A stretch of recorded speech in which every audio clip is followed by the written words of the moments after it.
right, boys and girls, how are we doing today? Good. Good. Are we excited to almost be done with school? Yes. Okay, as your teacher mentioned, I'm doing an assignment for homework. So I'm kind of nervous, but I know you guys are going to be good audience, right? Mm-hmm. Okay, so I'm pretty sure during your teacher has mentioned three things when you read a book: characters, setting, and what the mood and message is in the book. So who can tell me an example of what a character is? Yeah. Like someone who's in the someone who's in the book that is mentioned a lot. Mm-hmm. Mention a lot and speaks a lot in the story. Okay. Yeah. Like some kind of creature. Creature. Yeah. Anyone else? Yeah. Living things. So sometimes characters could be a person, an animal, like you mentioned, a creature, or a person that is mentioned a lot in the book. Now, who can tell me what a setting is in a story? It could be like in the afternoon. In the afternoon. Okay. Yeah. Like what takes place. Takes place. Mm-hmm. Yeah. That's what I was That's what he was gonna say. Yeah. Like World War II. World War II. That's good. Yeah. That's really detailed. Yeah. Like a certain year, maybe. Certain year. Yeah. And then Like maybe like a certain continent. continent. Time period. And a time period. These are really good answers. So we all know what character and setting is. Now, who can tell me what a mood is in a story?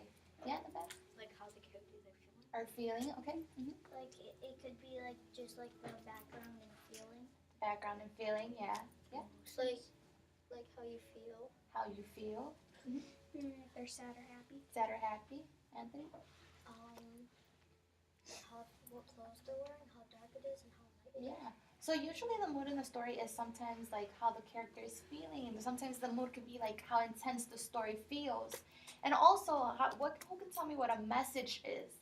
It's usually something that like is motivated to the character, what's going on. Yeah. I forgot. You forgot. Yeah.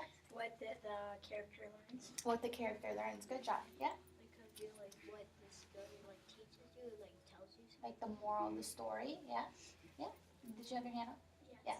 To like teach us a lesson about like a lesson about not to bully. Yeah. That's a really good one. Kind of like teaching a message to us. Yeah. Something to take in and like try to use in your own life. Yeah. That's really good. Last one.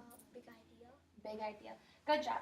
Okay, so I've been here for a couple of weeks, as you guys can see, and I saw that a lot of the books that you guys been reading are like slavery, World War II, but the Jews, and I kind of want to read a book that kind of like fits in with all of your guys' stories. So I'm gonna read a story that's general historical fiction, and the book that I'm gonna be reading is called The Listeners. So this is basically about slavery. So it's kind of like goes with a lot of the books that you guys read. So when I'm reading, I want you guys to pay close attention on the characters, the setting, and what the mood is or the message is, okay? So, the listeners. And then there's also like a little note inside the book, and it's sometimes really important to read this because it gives you like a little summary of what the story is about. So I'm going to read that for you, okay? It says, "The lives of slavery depends on circumstance beyond their control. They had nothing to say about whom they would work for or where they would live. They never knew when they might be separated from their children or their spouse. Hoping to learn their fate, they sent small children to hide near the windows of masters' homes to listen. Authors are listeners, too. That's how they find their stories. They listen. Sometimes they hear stories from people who have lived them. Sometimes they hear words spoken long ago and set down in books. It's what writers do. They listen, and like Bobby, Sue, and Ella May, they pass the stories along." Yeah? What's a spouse? A spouse is sometimes the person's partner in the relationship. Like, for example, your mom's spouse is your dad. Yeah? Oh, it's still recording. Okay. Okay, so I mentioned that sometimes you don't know when you're separated from your children or your spouse. So can you imagine that being separated at a really young age and being separated from your parents? It's kind of sad, right? Kind of scary. Okay, so let's begin the story. It's still dark in the morning when the bus blows the blow and buggles. We're out of the beds fast. My friends Bobby and Sue are too little to pick cotton like I do. Bobby drives the cows out to the pasture. Sue helps the grannies care for the babies. We come home tired, we come home hungry, but Bobby, Sue, and me, Ella May, got more work to do after supper. We got to listen. So right now, who we do know all the characters are? Yeah, Bobby, Sue. Who knows the last one? Yeah, Ella May. So these are the three characters, and we know that Bobby and Sue are younger than Ella May. And the grandma and children. Grandma and children, correct. Sweet potatoes in our bellies, molasses still sweet on our mouths. We're on our way. Master and mistress at the great house don't tell us slaves nothing. We children listen and carry back the news to our folks. The fireflies turn on and off. Bobby, Sue, and me, Ella May, hunched down in the bushes next to the great house. Listening is a job for us children. We make ourselves small as cotton seeds and quiet as shadows. The breeze puffs the curtains out the open windows. Sand flies bite us and mosquitoes stick pins in us, but we don't slap them. We're here to listen. Master Thomas and Mistress Louise and their children, little Master John and little Mistress Grace, are talking their leisure. Mistress Grace is playing on the piano. The music talks and talks to us and never has to say a word. We hold hands tight for fear. The music's going to carry us right away. Master Thomas and tells the mistress, we slaves going to get us a new oversea to boss us. I got a smile as big as an alligator's on my face. I hate the old boss. If you don't pick the cotton fast enough, he comes by with a nasty cane and flicks it at you. So is the boss really nice to them? No, he seems really mean, right? Maybe that's why they're excited they're gonna get a new boss. Do you think the new boss is gonna be nicer or meaner? Nicer? Okay, we'll find out. Bobby, Sue, and me, Ella May, hurry home as fast as foxes to tell the news. Our mommies clap hands and dance around. My daddy says, I'm not clapping my hands till I see the new man. The son and me start work at the same time. I pick with Mommy and Daddy. The little prickers on the cotton plants bite at my fingers. We work hard in the cool of the morning. Daddy once picked 400 pounds of cotton in one day. Nobody picks faster than my daddy does. It's noon and time to eat. There's a big wooden trough for us kids and clamshells for the spoons. We got salt pork and corn dumplings and a mess of black-eyed peas looking up at us. We eat and eat until our bellies are fat as possums.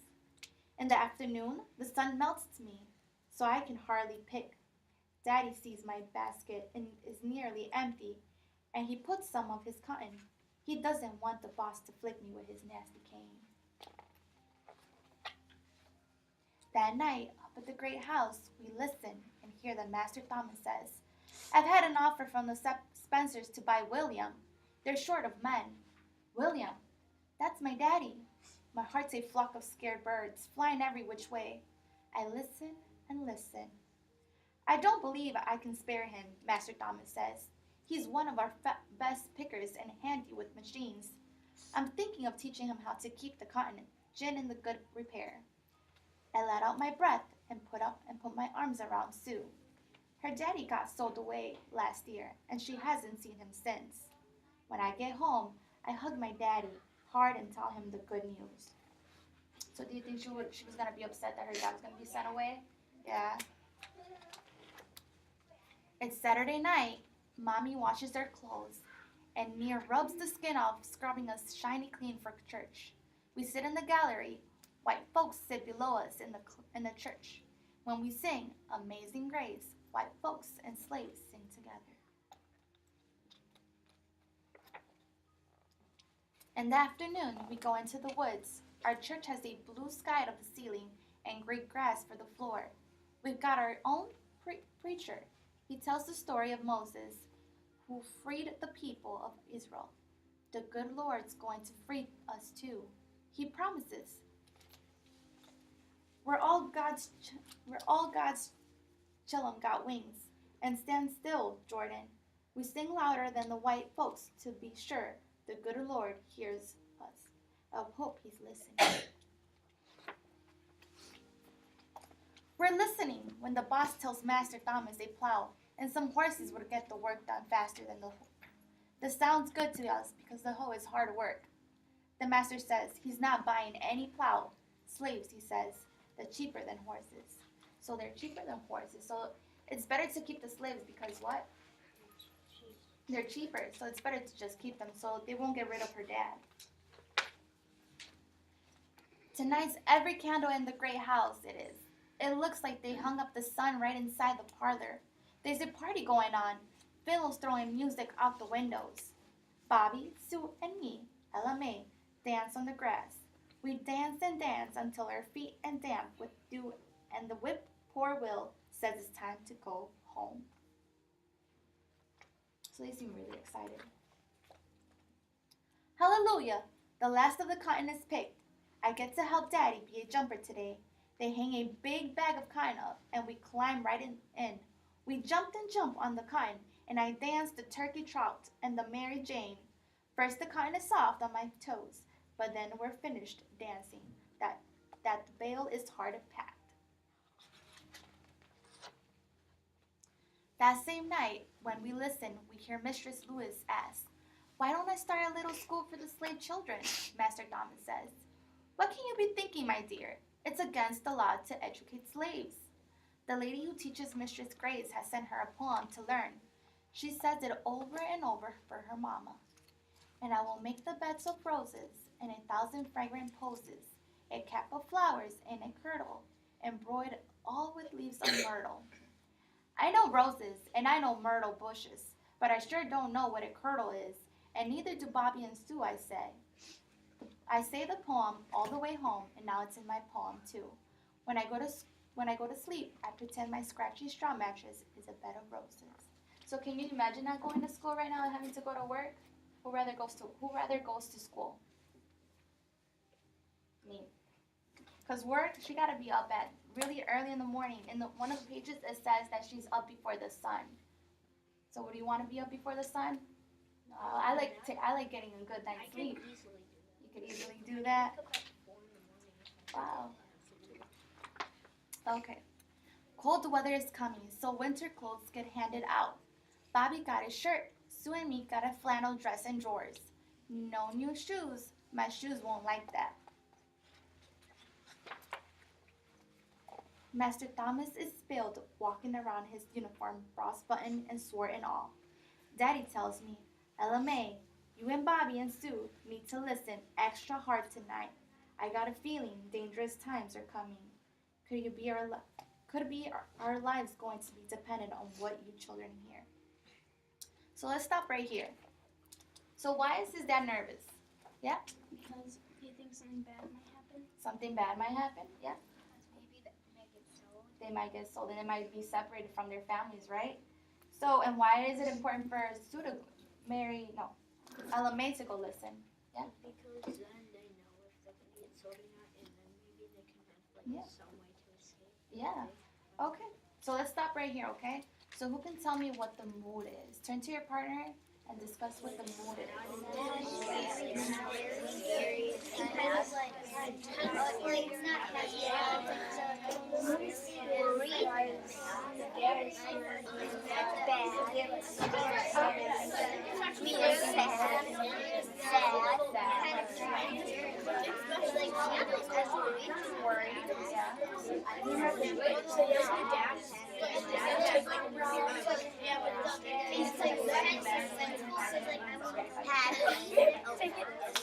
All right, boys and girls. All right, raise your hand if you want to discuss what you told your partners. Yeah? Sad because when you get sold when you're little and you don't have to do that until you get older, and then people just keep buying you. Yeah. Good job. Be slave for a long time. Yeah. I think the mood would be a mix of sad and mad. Sad man. Why? Why do you say it's going to be a mixture? Because they'd be mad because they're going to be separated, and then they're going to be sad because they're not going to be together anymore. Yeah, that's good. Yeah. Mysterious Mysterious. Why mysterious? because you never really know, if they're just the master's gonna say come here and they're just gonna. Yeah, it's mysterious because you never know what's gonna happen, right? Scared because the father and the kid are scared that they might get shipped away and they won't be able to see each other. Yeah, you never know when they could see each other. All right, two more. Anthony, Serious and surprising. why do you say serious and surprising? Because the serious, we don't the dad said something really serious to To LMA. yeah, and she needs to listen to her dad in order to keep her safe and surprising, and that we don't know anything that's coming up next. Yeah, it's really good. So it's both serious, right? Okay, last one. I think it's scared, sad, and serious because they're kind of sad because they don't really want to be slaves, and they're like serious because they are slaves and they don't want to mess up, and scared because they like scared that they might like get shipped away, so they have to be serious. And Serious. Have to be, the kids have to be serious and listen to them. So I heard really good ones. So I heard it's sad a lot. I heard mad. I heard serious, and these are really good, good information that I'm giving. So it could be really serious because you never know what's gonna happen, right? At this moment, it's her job to go and listen and bring the news to her parents. But it's also sad because during these times, once you're sold, you no longer see your family. So you go years and years and years without seeing your mom, your dad, your daughter, your son. So it's really sad. So the message for the story. Turn to your partner and discuss what the message could be. What is some motivations you could give LMA and her family?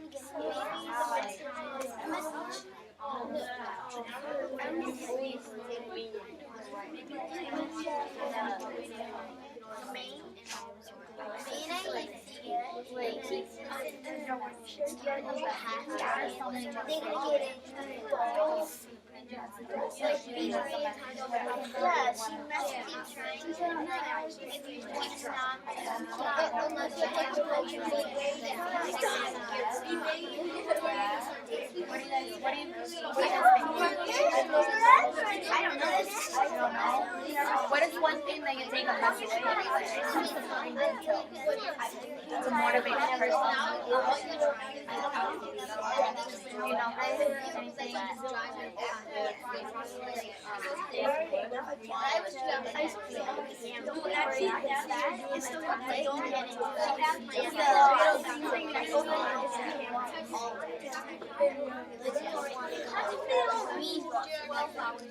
Yeah.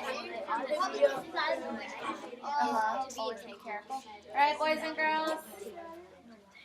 Who wants to participate and tell me what you discussed with your partners? Okay, Grace had a really good one.